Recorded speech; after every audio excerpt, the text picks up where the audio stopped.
My name is Hans Wright, a 68-year-old retired literature professor whose life changed forever last spring.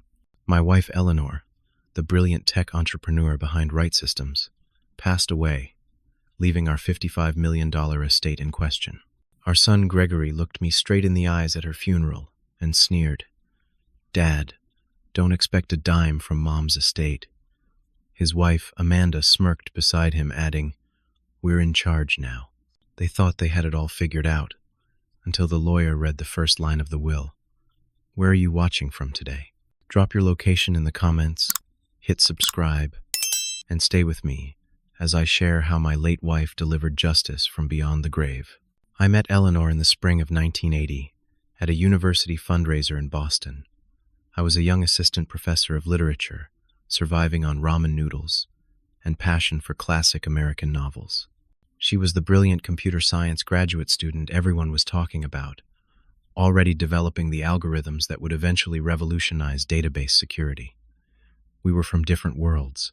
I grew up in a blue-collar neighborhood in Michigan, where my father worked 40 years at the same factory.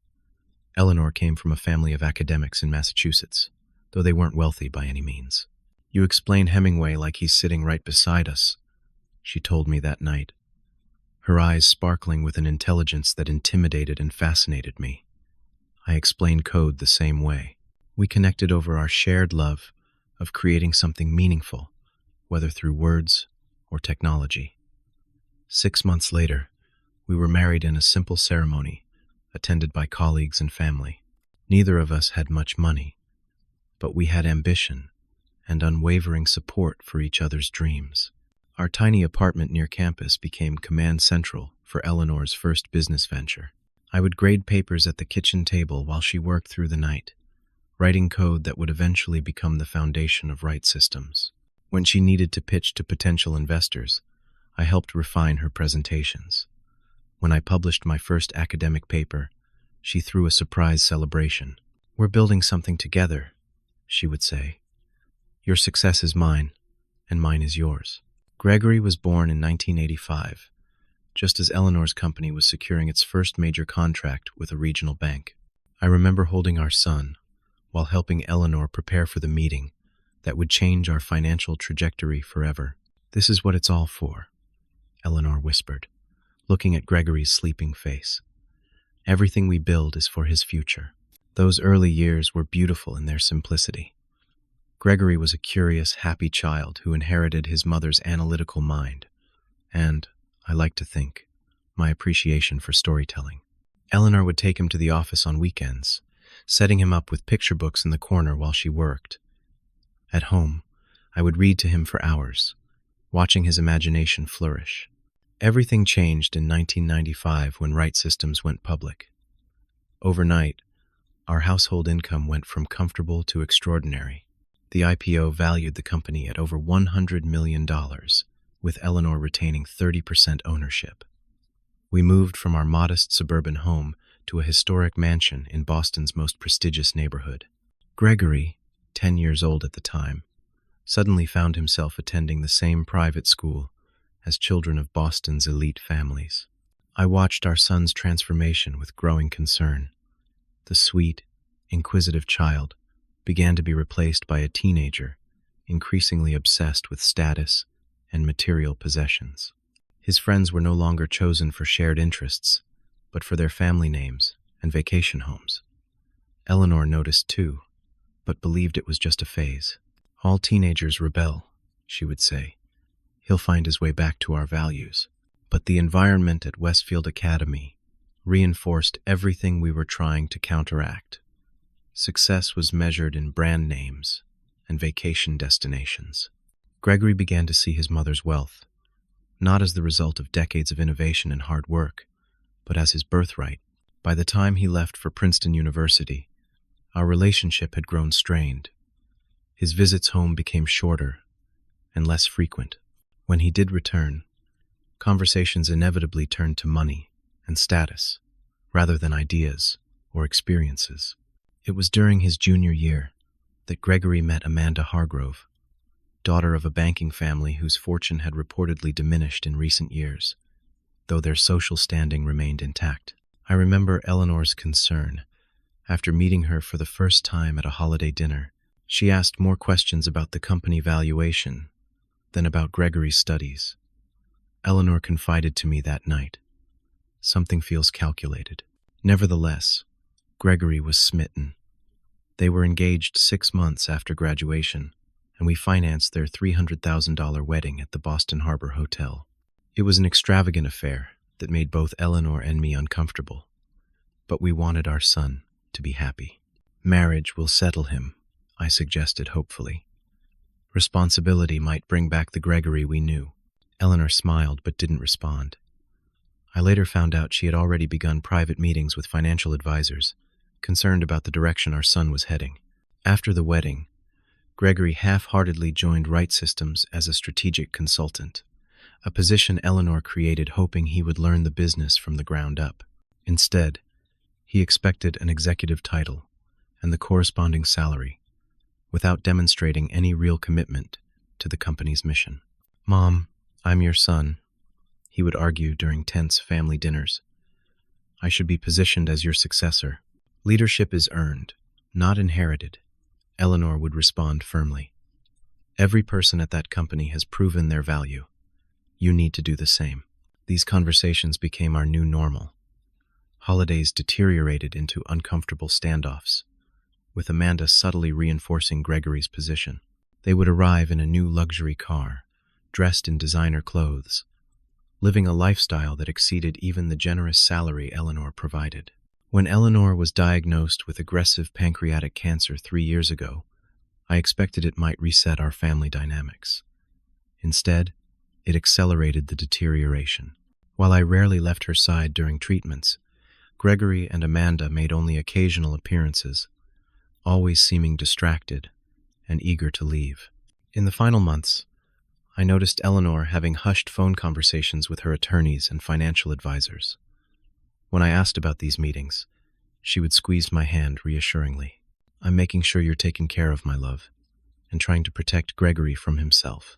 I didn't fully understand what she meant until after she was gone. Eleanor passed away peacefully in our bedroom on a Tuesday morning in early spring. I had been reading her favorite Frost poems as sunlight filtered through the curtains she had chosen years ago. She squeezed my hand one last time, her eyes clear and present despite weeks of morphine. 45 years wasn't enough," she whispered. "But they were beautiful, Hans. Remember that when things get difficult, what we built together was beautiful." Those were her last words. When the hospice nurse confirmed what I already knew, I sat beside my wife for hours, holding her hand as it grew cold, unable to imagine a world without her brilliant mind and generous heart. Gregory and Amanda arrived 3 hours later, after the funeral home had already taken Eleanor's body. Their first question wasn't about her final moments or whether she had suffered. Instead, Gregory pulled me aside in the hallway, his expression uncharacteristically serious. "When is the reading of the will scheduled? We should get the transition process started as soon as possible." I was too numb with grief to register the inappropriateness of his question. I simply told him I didn't know, and retreated to the garden Eleanor had designed, seeking solace among her beloved roses and hydrangeas. The funeral service was elaborate and well-attended. Business leaders, university colleagues, and political figures filled the historic church downtown. I delivered a eulogy that celebrated Eleanor's brilliance and compassion, her journey from ambitious graduate student to industry pioneer. Throughout the service, I noticed Gregory working the room, exchanging business cards with Eleanor's associates and investors. At the reception, Amanda wore Eleanor's distinctive emerald necklace, a family heirloom that had belonged to my wife's grandmother. When Eleanor's sister Catherine noticed, her face tightened with anger, but she remained silent out of respect for the occasion. The days following the funeral brought a strange new reality. Gregory and Amanda announced they would be temporarily moving into the east wing of our home to help manage the transition. Without consulting me, they began holding meetings with Eleanor's business associates in the home office, closing the door whenever I approached. One evening, I overheard Gregory on the phone, discussing restructuring the family assets and consolidating management. When I entered the room, He abruptly ended the call and offered a tight smile that didn't reach his eyes. The household staff, who had served our family for years, began receiving contradictory instructions. Marion, our housekeeper of 15 years, quietly informed me that Gregory had told her she should now report to him regarding household matters. "He said things will be different now, Mr. Hans," she confided, her eyes downcast. I didn't know what to say. I assured her nothing had changed, but I could see the uncertainty in her expression. Power was shifting in my own home, and I seemed powerless to stop it. One morning, I noticed family photographs missing from the main living area. The walls that had displayed images of Eleanor and me throughout our life together were now bare. When I questioned Gregory, he shrugged dismissively. Amanda thought the space could use updating. Those old pictures were making her sad. When I attempted to contact Joseph Harrington, our family attorney, to discuss Eleanor's estate, his secretary informed me he was unavailable, but would be in touch when the time was right. My calls went unreturned for days. More disturbing was discovering my access had been restricted to several accounts Eleanor had established years ago. When I visited our bank to withdraw funds for household expenses, I was informed the account now required dual authorization. Gregory had somehow added his name as a required signatory. "Your son mentioned you might be coming by," the manager explained uncomfortably. "He suggested we might want to limit transactions until the estate is settled." I left the bank with a profound sense of unease. How had Gregory managed to insert himself as a gatekeeper to finances that had always been jointly held between Eleanor and me?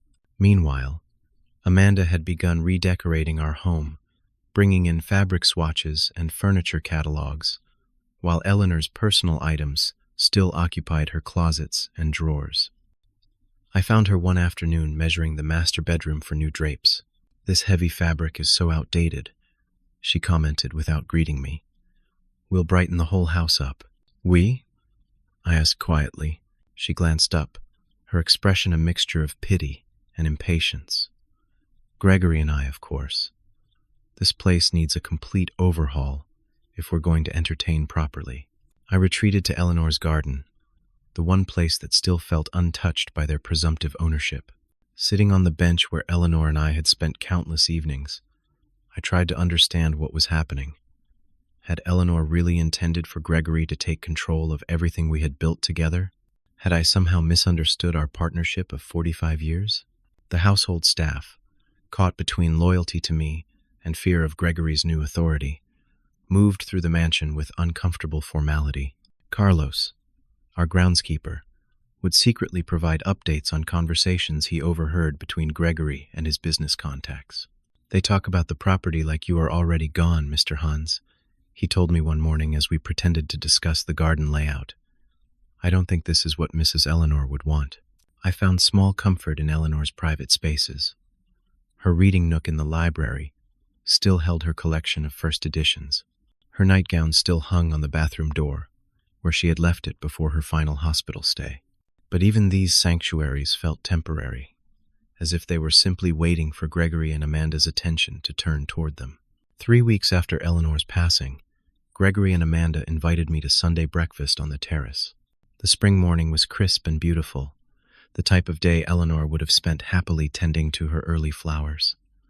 I arrived to find them already seated, a portfolio of glossy brochures spread between them. "Dad," Gregory began without preamble, "we've been thinking about your future arrangements." Amanda nodded with artificial sympathy. "At your age, maintaining this property would be overwhelming."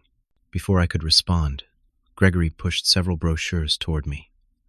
I glanced down to see images of retirement communities and assisted living facilities, all located hours from Boston. "What is this?" I asked, a knot forming in my stomach. Gregory exchanged a look with Amanda before responding. "Let's be direct, Dad. Don't expect a dime from Mom's $55 million estate. The company, the investments, this house, it's all coming to me." The casual cruelty in his voice stunned me into silence. Amanda leaned forward, her expensive diamond bracelet catching the morning light. "We're in charge now," she added with a self-satisfied smirk. "Eleanor always intended for Gregory to take over everything. You had a good run, But it's time to step aside. Gregory slid another document across the table, what appeared to be a typed timeline. We've worked out a 30-day transition plan for you. There are several nice communities that can accommodate your situation. My situation? I finally found my voice. Your financial situation? Amanda clarified, as if explaining to a child. Eleanor left everything to Gregory. She built that company after all. You were just along for the ride. The groundskeeper, who was trimming nearby hedges, paused, pretending not to hear but clearly uncomfortable with the conversation. I don't believe Eleanor would do that, I said quietly. We built our life together. The company succeeded because we supported each other. Gregory laughed, the sound harsh in the peaceful garden. Dad, let's be honest. You taught literature to undergrads while Mom created a tech empire. You never understood her business. You were never her equal partner. We need to be practical, Amanda interjected. This house requires significant updates to meet our standards. The East Wing isn't sufficient for our needs. We have plans for the entire property. As if to punctuate their power play, Gregory pulled out a small box and slid it across the table. We'll need your keys. For security purposes, we're changing access protocols for the house. I looked at my son, trying to find any trace of the boy who once sat on my lap for bedtime stories. All I saw was a stranger wearing expensive clothes and a cold expression that mirrored his wife's calculating gaze. That afternoon, I discovered the locks had indeed been changed on Eleanor's home office, and the rooms containing her business files. When I tried to enter the library where many of our financial documents were stored, I found the door locked with a small note. Contents under review. See Gregory for access. My phone buzzed with a text message from Gregory. Don't make this difficult. Any attempts to access business documents will necessitate legal action. Increasingly concerned, I managed to reach Joseph Harrington by calling his home number. His response was frustratingly vague. Hans, I understand your concerns, but I'm bound by client confidentiality at this point. All will be made clear at the official reading. Joseph, we've known each other for 30 years, I pressed. Just tell me, did Eleanor really leave me with nothing? There was a long pause before he carefully responded. I cannot discuss the contents of the will before the official reading. I would, however, suggest you don't make any hasty decisions regarding property or possessions. That evening, I received a call from Catherine, Eleanor's sister. Hans, what's going on there? I've been trying to reach you for days. When I explained the situation, her shock was palpable. That's impossible. Eleanor would never do that to you. Gregory is lying. He seems very confident, I replied, feeling the weight of uncertainty. Listen to me. Catherine's voice was firm. Eleanor talked to me about her plans. Wait for the official will reading before you give up anything. The next day, I found Amanda in Eleanor's closet, trying on her clothes and jewelry. When she saw me standing in the doorway, she didn't even have the decency to look embarrassed. I'm taking inventory, she said casually, Eleanor's sapphire earrings dangling from her ears. Most of this is outdated, but some pieces are classic. Those were Eleanor's grandmother's earrings, I said quietly. They have significant sentimental value. Amanda shrugged, examining her reflection. Sentiment doesn't pay bills. Besides, they look better on me anyway. That night, I discovered the framed photograph of Eleanor and me, on our 30th anniversary, had been removed from my bedside table. In its place was a sleek digital clock. When I confronted Gregory, he dismissed my concern. We're decluttering, Dad. All those old photos are depressing. You need to move forward. The next week brought more indignities. Gregory invited business associates to tour the house like prospective buyers, pointing out features and discussing renovation plans while I was still in residence. Amanda's friends visited to help with Eleanor's collections, leaving with small items they claimed Amanda had given them. Throughout it all, I maintained my dignity, refusing to engage in arguments that would dishonor Eleanor's memory. But each night, alone in what had become an increasingly hostile environment, I wondered if I had somehow misunderstood the woman I'd loved for nearly half a century. 6 weeks after Eleanor's passing, An official letter arrived from Wilson, Harrington, and Associates, setting the date for the will reading. The formal cream stationery stood out among the bills and sympathy cards that still occasionally appeared in the mailbox. The reading of the last will and testament of Eleanor Wright will take place on May 15th at 10 a.m. at our downtown offices. Your presence is respectfully requested. The 2-week waiting period stretched before me like an eternity. My home had become a battlefield, where I was increasingly treated as an unwelcome guest. I spent sleepless nights staring at the ceiling, trying to reconcile the Eleanor I knew with the scenario Gregory was so confidently presenting. Gregory and Amanda seemed to take the scheduled reading as confirmation of their impending windfall. They hosted champagne parties for their friends, the sounds of celebration echoing through the house Eleanor and I had built together. To new beginnings, I overheard Gregory toast one evening, the clink of crystal glasses punctuating his words. And to my brilliant mother, who knew exactly what she was doing. Their premature celebration extended beyond our home. Gregory took Amanda on a shopping trip to Aspen, returning with news they had put a down payment on a $6 million vacation property.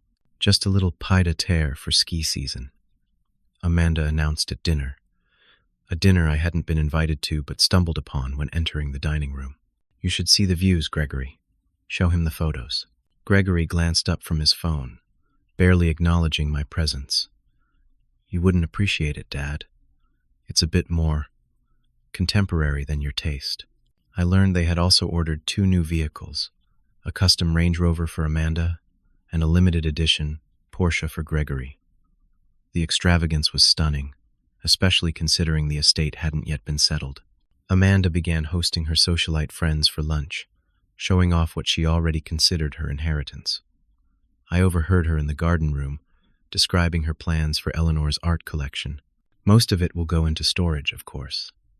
So dated. We'll bring in some emerging artists to create a more cohesive aesthetic. Meanwhile, Gregory was making arrangements with Eleanor's company board members, discussing his vision for taking over Wright Systems. The presumption was breathtaking, considering he had shown minimal interest in the company's actual operations during Eleanor's lifetime. Seeking solace from the increasingly foreign atmosphere of my own home, I often retreated to Eleanor and my special garden bench. It was there, running my hand along the weathered wood where we had spent countless evenings discussing our days, that I noticed something unusual. A small section of the armrest seemed looser than the rest. Curious, I gently pulled at the wood, revealing a small hollow space containing a folded note in Eleanor's distinctive handwriting. Check our special place. Trust in what I've planned. Our special place had always been a reference to the antique copy of Frost's poetry, where we had pressed a flower from our first date. I hurried to the library, relieved to find it untouched on a high shelf. Gregory and Amanda had apparently deemed unimportant. Inside, pressed between the pages containing "The Road Not Taken," was another note. Hans, some lessons can only be learned the hard way. Remember what's in the safety deposit box. The cryptic message brought both comfort and confusion. Eleanor had always been strategic in her thinking, several moves ahead of everyone else. But what was she planning from beyond the grave? As the will reading approached, Gregory became more aggressive in his takeover. He canceled contracts with household staff who had loyally served our family for decades, including Marion, our housekeeper, and Carlos, the groundskeeper, who had created Eleanor's beloved garden sanctuary. We're streamlining operations, he explained when I questioned him. These people are redundancies. Amanda's interior designers arrived with fabric swatches and floor plans, measuring my study for renovation while I was still using it. When I objected, Amanda's response was chillingly direct. You're only here temporarily. We need to plan for the future. Remembering Eleanor's note about the safety deposit box, I searched her desk for the key. After hours of careful exploration, I found it taped beneath the bottom drawer, along with another note. For Hans, when you need it most. The next day, I visited our bank, while Gregory and Amanda were occupied with their designers. The manager, who had known Eleanor and me for years, escorted me to the vault without question. Inside the safety deposit box, I found a collection of personal letters Eleanor had written to me over the years, each one chronicling our journey together. But there was no additional will, no legal document that might counter Gregory's claims. The final letter, dated just weeks before her death, contained only one line: "Trust the process, my love. Everything is as it should be." With the will reading just days away, Catherine invited me to stay with her, concerned about the increasingly hostile environment in my own home. "You shouldn't be there alone with them, Hans. They're already acting like owners." I packed only personal items, family photographs Gregory hadn't yet removed, and Eleanor's letters. As I prepared to leave, Gregory confronted me in the foyer. "See you at the reading if you really want to embarrass yourself," he said with casual cruelty, "though you might want to save yourself the humiliation." Amanda descended the grand staircase, a piece of Eleanor's jewelry adorning her wrist. Why not just accept reality and disappear quietly? It would be more dignified. I looked at them both, these strangers who had replaced the family I thought I had. Eleanor deserves my presence at the reading. I'll be there. That night, staying in Catherine's guest room, I read through Eleanor's old letters, finding strength in her words and the love we had shared. In one from early in our marriage, she had written, "What we build together will outlast anything material. Remember that always." Catherine sat with me late into the night, sharing memories of her sister and offering gentle reassurance. "Eleanor was always smarter than they gave her credit for," she said cryptically. "Have faith in that." The morning of May 15th dawned clear and bright. Catherine and I arrived at the prestigious downtown law offices of Wilson, Harrington, and Associates, 15 minutes early. The receptionist escorted us to a large conference room with views overlooking the harbor where Eleanor and I had often sailed. Thomas Harrington, the senior partner who had handled Eleanor's legal affairs for decades, greeted us warmly, clasping my hand in both of his. "Hans, good to see you. Please, have a seat." The polished mahogany table dominated the room, surrounded by leather chairs and decorated with tasteful arrangements of lilies, Eleanor's favorite flowers. I wondered if she had specified that detail as well. Gregory and Amanda arrived 5 minutes late, their designer clothing and confident bearing creating an immediate contrast to my simple navy suit. They nodded curtly in our direction before taking seats opposite Catherine and me. Amanda placed her designer handbag prominently on the table, the logo clearly visible as if making a statement. Several junior partners entered with folders and a laptop, followed by Richard Donovan, the CFO of Right Systems, who had worked with Eleanor for over 20 years. He gave me a sympathetic smile before sitting at the far end of the table. "Now that everyone is present," Thomas began, "we can proceed with the reading of Mrs. Eleanor Wright's last will and testament." He adjusted his glasses and looked around the table. "Before I begin, Mrs. Wright specifically requested that I read her personal statement in her exact words." Gregory shifted impatiently in his chair, while Amanda examined her manicure with studied nonchalance.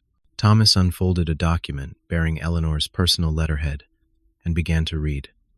"To my beloved husband Hans, who supported me unconditionally for 45 years, I leave the entirety of my estate, with specific provisions for our son, Gregory." The words hung in the air for a moment before registering. Gregory jerked upright as if electrically shocked, his face flushing then draining of color in rapid succession. Amanda's designer purse slid from the table and hit the floor with a thud, its contents spilling across the polished hardwood. Neither of them moved to retrieve it. "That's impossible," Gregory sputtered, half rising from his chair. "There must be some mistake." Thomas continued reading, as if there had been no interruption. "The distribution shall be as follows. 70% of all assets, including but not limited to real estate, investments, artwork, and personal possessions, shall pass directly to my husband, Hans Wright. 20% shall be placed in charitable foundations, with Hans as the primary trustee. The remaining 10% shall be held in trust for our son Gregory, with conditions as outlined in Addendum A." Amanda had gone completely still, her earlier confidence replaced by a calculating intensity as she processed the implications. "Mother promised me the company," Gregory insisted, his voice rising. "She said the estate would come to me." Thomas set down Eleanor's letter and opened a leather portfolio. "Mrs. Wright anticipated your reaction, Mr. Wright. She was quite specific about her intentions.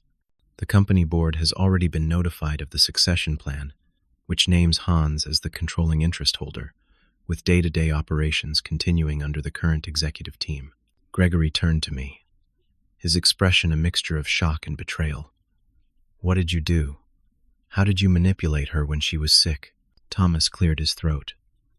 "If I may continue, Mrs. Wright executed this will 6 months before her diagnosis, with multiple witnesses present. We have video documentation of the signing, which she requested specifically to address any potential challenges." He nodded to a junior partner, who placed a laptop on the table and turned the screen toward Gregory. The video showed Eleanor, healthy and clear-eyed, signing the documents and speaking directly to the camera. "I make these decisions of sound mind and clear intention," she said on the recording. "My husband Hans has been my partner in every sense of the word for over 4 decades. Without his unwavering support, Wright Systems would not exist. While I have always hoped our son would develop the character to responsibly manage wealth, I have observed with sadness as he has developed expectations without appreciation." Gregory's face contorted as his mother's words continued. "The 10% trust established for Gregory comes with specific conditions: completion of financial counseling, steady employment, unrelated to family connections for a minimum of 1 year, and demonstrated changes in values, as determined by the trustee, his father Hans." Amanda leaned toward Gregory, whispering furiously in his ear, her eyes darting between the lawyers and the documents before them.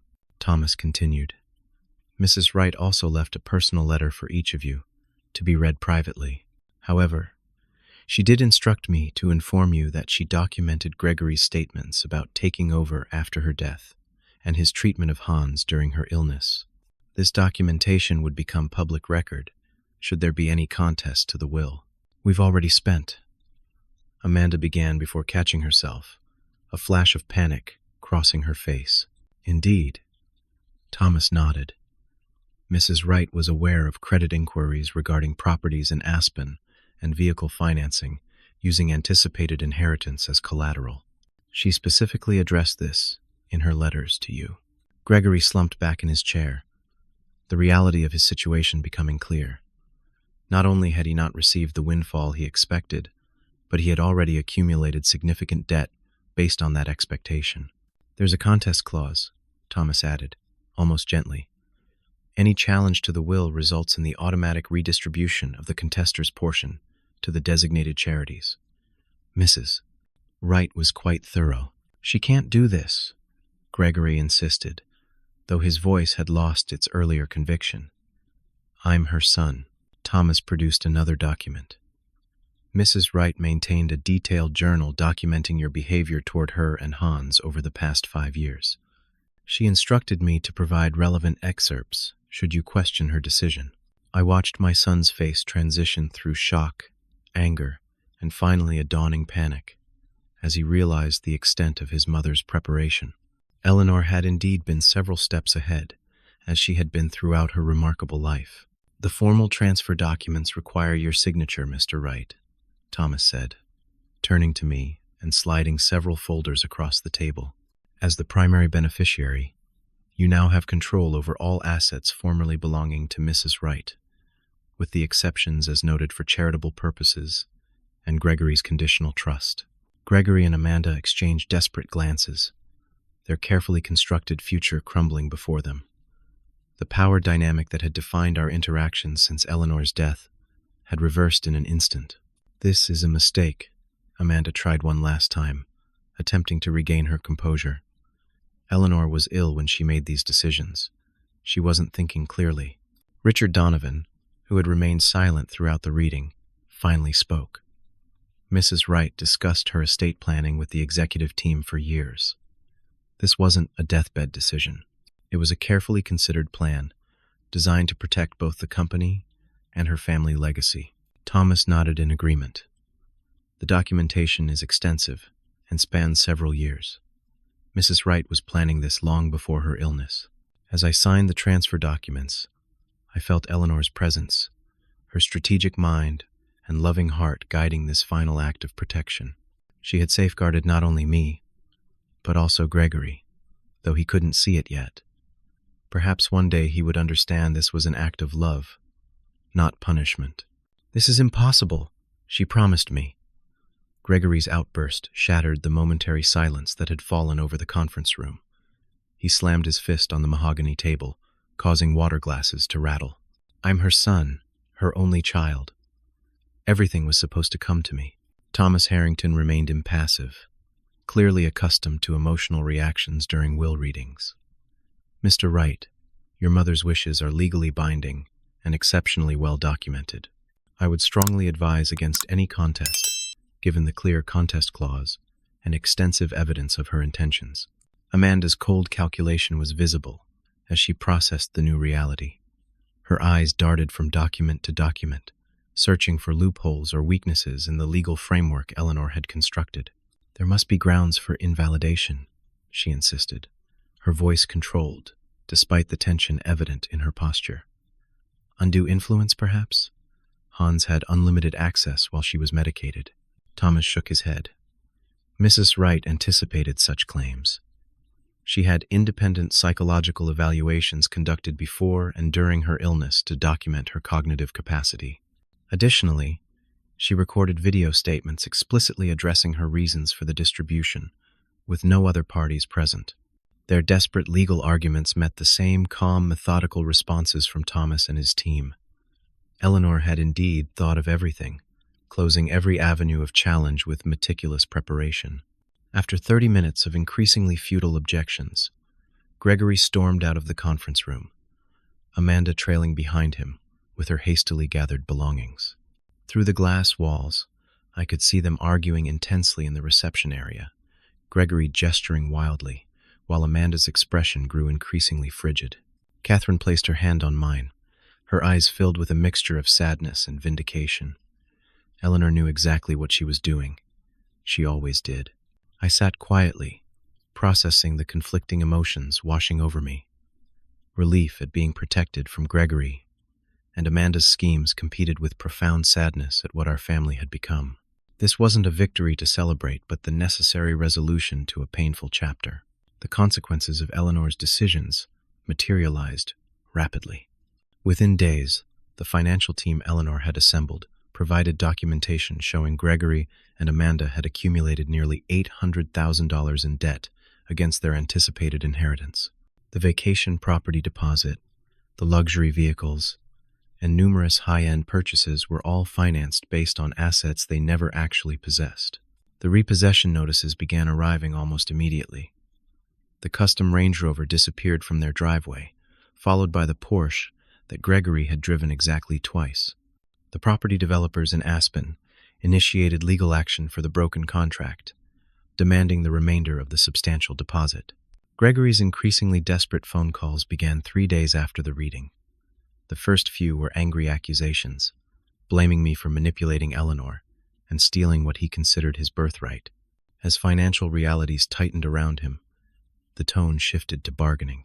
"Dad, we need to discuss this situation like adults," he said in a voicemail, his voice strained with forced reasonableness. "There must be some arrangement we can work out." I didn't immediately respond, following the advice of both Thomas and Catherine to allow the situation to stabilize before engaging. This proved wise when Amanda's business trip to New York extended indefinitely, her social media suddenly quiet after years of constant posts documenting their luxurious lifestyle. 2 weeks after the reading, Gregory appeared unannounced at Catherine's home, where I was still staying while reclaiming control of the Boston house. His appearance was shocking. The designer clothes replaced by wrinkled khakis and an untucked shirt, his usually perfectly groomed hair disheveled. "You have to help me," he said without preamble when Catherine reluctantly allowed him inside. "Everything's falling apart." "You mean the empire you were building on money you didn't have?" Catherine asked sharply before I could respond. Gregory ignored her, focusing entirely on me. Dad, the creditors are calling nonstop. The condo association is threatening eviction. Amanda says if I don't fix this immediately, she's gone for good. The genuine panic in his eyes stirred paternal instincts I thought had been extinguished by his cruelty. Yet Eleanor's careful planning had included guidance for this moment as well. In her final letter to me, she had written, "If Gregory comes to you in crisis, offer help with conditions. Never a direct bailout. He needs to learn, not be rescued. I can connect you with financial counselors," I offered carefully. "The trust Eleanor established has resources for that purpose." "I don't need counseling," Gregory snapped, reverting momentarily to his entitled demeanor. "I need access to my inheritance." "That's not what your mother wanted," I replied steadily. "And it's not what's best for you." "How would you know what's best for me?" he demanded. "You're not the one about to lose everything, aren't I?" I asked quietly. "I nearly lost my home, my dignity, and every memory of the life your mother and I built together." The reminder of his behavior seemed to deflate him. He sank onto Catherine's sofa, his head in his hands. "I don't know what to do," he admitted, his voice barely audible. "Accept the help being offered, with the conditions attached," Catherine suggested, her tone gentler. "That's what Eleanor wanted, ultimately, for you to learn what really matters." Gregory left without committing to anything, his parting words a bitter, "I'll think about it." But the seeds had been planted. Meanwhile, I reclaimed our Boston home, discovering evidence of Gregory and Amanda's extravagant spending throughout. Price tags for designer furniture remained attached to pieces delivered but never fully paid for. Catalogs for luxury vacations were marked with hopeful post-it notes. The east wing they had occupied looked like a showroom rather than a home, devoid of the personal touches that make a space lived in. Eleanor's company board expressed relief at meeting with me, explaining that Gregory had been approaching them individually with proposals to restructure the company for maximum short-term value, corporate speak for stripping assets, and preparing for sale. Mrs. Wright was clear about her wishes for the company's future, the chairman assured me. Long-term stability, continued innovation, and social responsibility were her priorities. "We're grateful those values will be maintained." The consequences for Gregory mounted quickly. Within a month of the will reading, he lost both his luxury condo and car to creditors. Amanda's temporary separation became permanent when the reality of their financial situation became clear. She returned to her parents' home in Connecticut, filing for divorce on grounds that would preserve what remained of her personal assets. 6 weeks after the reading, a letter arrived at Catherine's house, where I was still staying, while renovations removed the evidence of Gregory and Amanda's premature takeover. The handwriting on the envelope was unmistakably Gregory's, though less confident than his usual bold script. "Dad," it began simply, "I've been thinking about everything that's happened. For the first time in my life, I have nothing. No safety net, no backup plan. It's terrifying and humiliating, but it's also forcing me to look at who I've become. I'm not proud of what I see. The way I treated you after Mom died was inexcusable. I don't expect forgiveness, but I wanted you to know I'm sorry. Truly sorry." The letter continued, explaining that he had taken a job as an administrative assistant at a small tech startup, the only position he could find without leveraging family connections. He was living in a studio apartment, accessible by public transportation, and learning to budget for the first time in his adult life. "Amanda's gone," he wrote toward the end. "When she realized there would be no quick financial fix, she left without looking back. It hurt at the time, but now I see what Mom probably saw years ago. I was a means to an end, just as Mom's money was. Maybe I deserved that, given how I've treated people." I arranged to meet him at a neutral coffee shop, halfway between his new apartment and Catherine's home. The man who arrived looked both older and younger than the son I had known, the expensive veneer stripped away to reveal something more authentic beneath.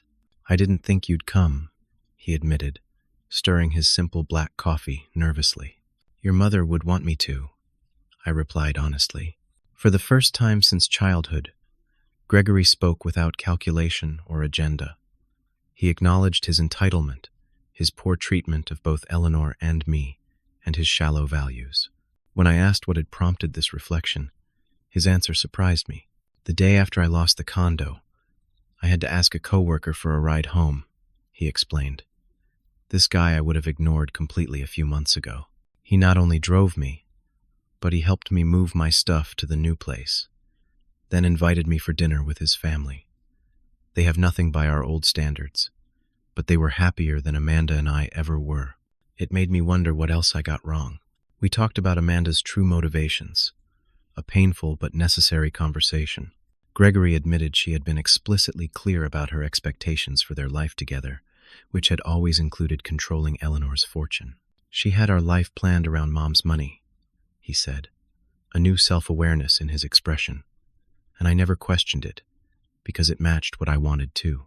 As we parted, I considered Eleanor's wisdom in structuring Gregory's inheritance, as she had. A direct bailout would have enabled continued entitlement. Instead, she had created a path to earning both his financial inheritance and something more valuable, self-respect. The trust conditions can be met, I reminded him as we prepared to leave. Financial counseling, steady employment, demonstrated value changes. Your mother created a path forward, not just a punishment. Gregory nodded, a hint of his mother's thoughtfulness finally visible in his expression. I'm starting to understand that. I'm just sorry it took losing everything to see it. In the months following the will reading, I found purpose in continuing Eleanor's philanthropic work through her foundation. The 20% of her estate dedicated to charitable causes became my focus, a way to honor her legacy while creating positive change in areas she had cared deeply about. I maintained our family home but transformed it into a healthier environment, removing the ostentatious additions Gregory and Amanda had begun and restoring the warm, intellectual atmosphere Eleanor and I had cultivated over decades. Her books returned to the shelves, our photographs to the walls, and music she had loved once again filled the rooms. The Eleanor Wright Foundation focused primarily on education and entrepreneurship, providing scholarships for promising students from disadvantaged backgrounds and seed funding for women in technology. These initiatives reflected Eleanor's belief that opportunity should be based on merit rather than privilege, a value she had tried unsuccessfully to instill in our son. Following Eleanor's guidance, I partnered with respected financial counselors to help Gregory understand money management fundamentals he had never bothered to learn. Initially reluctant, he eventually engaged with the process after hitting what he later described as absolute rock bottom. His rock bottom was humbling by any standard: a 500-square-foot apartment in an unfashionable neighborhood, reliance on public transportation, and an entry-level job that barely covered his basic expenses. For someone who had spent adult life surrounded by luxury, the adjustment was seismic. I had to Google how to use a laundromat, he confessed during one of our monthly dinners, which gradually became more frequent, and how to cook pasta that wasn't in a restaurant. The reconciliation process moved slowly, built on clear boundaries rather than blind forgiveness. I made it clear that while I would always be his father, our relationship needed to be rebuilt on honesty and mutual respect. Your mother loved you enough to let you fail, I explained one evening as we walked through the public garden where he had played as a child. She could have established a trust that would have maintained your lifestyle regardless of your behavior. Instead, she created a path for you to earn both financial security and self-respect. Gregory completed the financial counseling required by the trust conditions, learning for the first time about budgeting, investment principles, and responsible wealth management. More importantly, he began to understand the difference between standard of living and quality of life, a distinction that had eluded him for years. Mom tried to teach me this, he acknowledged during a counseling session I attended at his invitation. I was too focused on what we had to understand what she was saying about how we lived. 18 months after Eleanor's passing, Gregory launched his first independent business venture, a modest consulting firm helping small businesses implement technology solutions. Unlike his previous position at Right Systems, this role required genuine effort and delivered proportionate rewards. Throughout this period, I often reflected on Eleanor's remarkable foresight and the deep love that had informed her decisions. She had protected me from exploitation, while simultaneously creating the circumstances that might save Gregory from himself. The journal she had maintained, which Thomas Harrington provided to me after the reading, revealed her years of concern and careful planning. "Hans has given everything to our family," she had written in one entry. "He deserves security and respect in his later years. Gregory needs to learn the value of what he's been given. Both needs must be met for my legacy to mean anything." In Eleanor's honor, I established a scholarship program at the university where we had met, supporting literature students with interest in technology, a bridge between our life's work. The program's first recipients reminded me of Eleanor and myself, bright young people with limited means but unlimited potential. 2 years after the will reading, Gregory met Sarah, a kindergarten teacher who lived in his apartment building. Unlike Amanda, she had no interest in wealth or status, valuing Gregory for qualities he was only beginning to develop: kindness, work ethic, and genuine interest in others. "She liked me better when she thought I was just an office worker," Gregory told me with newfound self-awareness. When I mentioned my family background, she actually seemed concerned, like it might complicate things. Their relationship developed slowly, based on shared meals in modest restaurants and walks through the city, rather than the extravagant experiences that had characterized his marriage to Amanda. I watched with quiet satisfaction as my son discovered the simple pleasures Eleanor and I had enjoyed before wealth complicated our lives. The most significant moment in our healing journey came during a dinner at the family home, the first time Gregory had returned since the aftermath of the will reading. As we sat in Eleanor's garden, surrounded by the roses she had tended for years, he finally offered the apology I hadn't realized I needed. "I'm sorry for how I treated you after Mom died," he said, his voice steady and sincere. "The things I said, the way I tried to push you out of your own home, they're unforgivable. I was so focused on what I thought I deserved that I forgot who had actually earned it." The genuine remorse in his eyes reminded me of the little boy who had once tearfully confessed to breaking Eleanor's favorite vase. That child had understood right from wrong before privilege clouded his judgment. "Your mother believed you could find your way back," I told him. "She structured everything to make that possible, not to punish you." As Gregory began fulfilling the trust conditions Eleanor had established, I carefully integrated him back into family decisions, particularly those involving the foundation. His perspective, shaped by recent hardship, sometimes offered insights I might have missed. Over time, I found myself sharing Eleanor's wisdom with support groups for families dealing with wealth transition issues. The lessons we had learned the hard way had value for others facing similar challenges. "Inheritance without responsibility creates entitlement," I would explain. "And entitlement destroys the qualities that created the wealth in the first place." Eleanor's plan had ultimately saved both of us, me from exploitation, and Gregory from a lifetime of shallow entitlement. The peace I found in honoring her true wishes, not the distorted version Gregory had initially presented, brought healing I hadn't thought possible in those dark days following her death. 3 years after Eleanor's passing, Gregory qualified for his first distribution from the trust she had established, a modest amount compared to what he had once expected to receive without effort. The pride in his expression, when he showed me the check, meant more than the amount it represented. "I earned this," he said simply. "For the first time in my life, I actually earned something." The journey continues, our relationship strengthening through ongoing effort rather than obligation. Eleanor's greatest gift wasn't the financial security she provided, but the values she fought to preserve, even from beyond the grave. The true wealth was never in the $55 million estate, but in the relationships and purpose that gave meaning to our lives. What would you do if faced with such betrayal from your own child? Would you find the strength to set boundaries while leaving room for redemption?